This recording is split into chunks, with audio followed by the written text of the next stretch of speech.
Hello প্রিয় listeners, আসসালামু আলাইকুম। আশা করি ভালো আছো, ভালোর দলে আছো।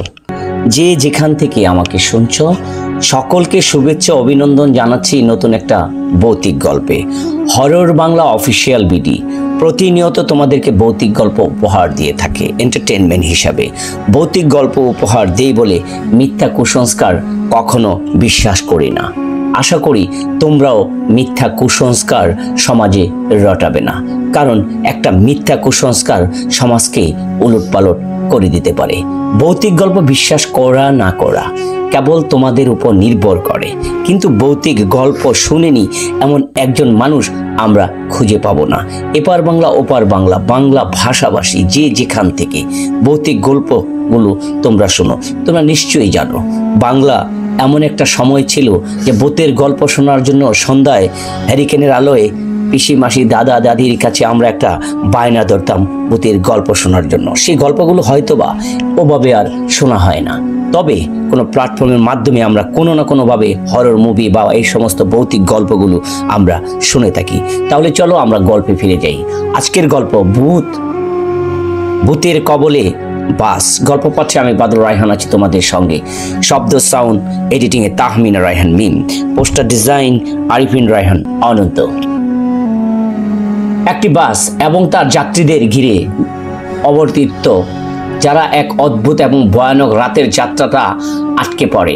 ঢাকা থেকে পাথরঘাটা যাওয়ার পথে বাসটি একটি রহস্যময় জঙ্গলের ভেতর দিয়ে যায় এবং ধীরে ধীরে যাত্রীদের একজন একজন করে অদৃশ্য হতে শুরু করে।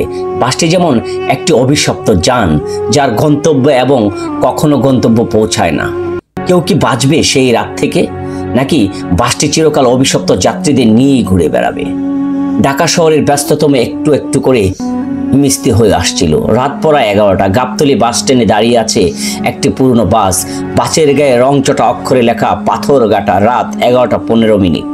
বাতাসে এক ধরনের অজানা স্রোত, আর বাসটির চারপাশে কে যেন অদ্ভুত নীরবতা ঘিরে রেখেছে। চালক রৌফ মিয়া বাসে বসে আছেন স্টিয়ারিং এর পেছনে। 3 দশকের অভিজ্ঞতায় মানুষটি সব রকমের যাত্রী ঝামেলা এমনকি দুর্ঘটনা সামাল দিচ্ছেন, কিন্তু এই রুটের রাতে বাসটা নিয়ে তার মনে একটা ভয় আছে। শুনেছে একটা যাত্রী একবার উঠেছিল এই বাসে, আর এখনো দেখা যায়নি তাকে। তবে এই সবকে তিনি গুজব বলেই উড়িয়ে দিয়েছিলেন। হেল্পার জসিম হাঁক দিচ্ছে, শেষ বাস, পাথরঘাটা আর যাইবে না, ওঠেন। বাসে উঠে বসছেন 7 জন যাত্রী। জাহিদ ও মানিক, 2 জন কলেজের ছাত্র। কাদের চাচা ও আমেনা খালা, বৃদ্ধা দম্পতি। সোহেল সাহেব, একজন রাজবাড়ি ব্যবসায়ী।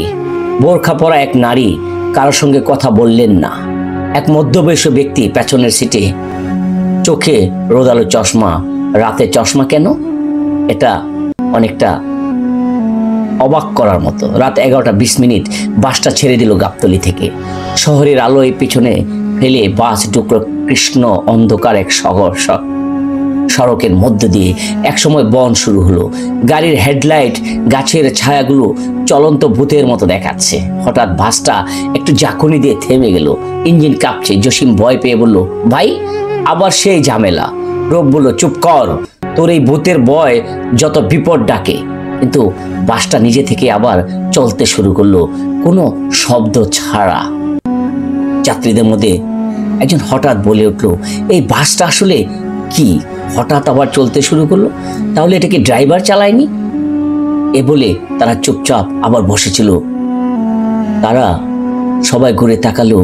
সে যে কখন বলছে কেউ বলতে পারছে না, মুখ ঢাকা, কিন্তু 2 চোখ অন্ধকার জলচল করছিল চোখ দুটো। পিছনের সেই চশমা পরার যাত্রীর মুখটা যখন খুলে পড়ল, যাত্রী বলল, বাস যাবে, আপনারা চুপচাপ বসতে হবে। সবাই তাকিয়ে রইল। যে লোকটিকে দেখলো রাতের বেলায় কালো চশমা, সেই লোকটি চশমা খুলে এ কি বলছে? জিজ্ঞাসা করলো, তুমি কে? আমি একজন যাত্রী, সেই বাসের পুরনো অতীতের সাক্ষী উত্তর এলো। জাহিদ কানে কানে মানিককে বলল, ভাই এই লোকটা কি অদ্ভুত না? হঠাৎ বাসটা আবার একটা ঝাঁকুনি দিয়ে থেমে গেল, আবার চলতে শুরু করলো। ঠিক এভাবে বাসটা এগিয়ে যাচ্ছে সামনের দিকে। জাহিদ দরজার দিকে তাকিয়ে দেখে বাইরে অন্ধকার, কেউ যেন দাঁড়িয়ে আছে, খুব দীর্ঘকর্ম, মানুষের চেয়ে লম্বা, মুখ নেই, শুধু লাল চোখ দুটো টিপ টিপ করে, যেন রক্ত পড়ছে চোখ দিয়ে। সবাই ভয়ে একবারে হিম শীতল হয়ে গেল। জাহিদ তাকিয়ে রইল। তখন দরজায় তীব্র একটা আছাড় শব্দ হলো, কেউ যেন নখ দিয়ে ঘষছে লোহার দরজা। সবাই চুপ, এক মুহূর্তের জন্য নিস্তব্ধতা, শুধু হৃদয় স্পন্দনে শোনা যাচ্ছে ধুপ ধুপ। রূপ মিয়া চিৎকার করে বললেন, দরজা লক করে দে জসিম, তাড়াতাড়ি। কিন্তু জসিম আর বাসে নেই, সে কোথায় যেন চলে গেছে, কেউ দেখতেও পায়নি সে কখন নেমে গেছে বাস থেকে। অচেনা যাত্রীর তীর শান্ত কণ্ঠে বলল, শুরু হলো এই বাস আর এই জগতে নেই, এই বাস এই জগতে আর থাকবে না, এই বাস হারিয়ে গেছে ভয় নামক অতল গহীনে।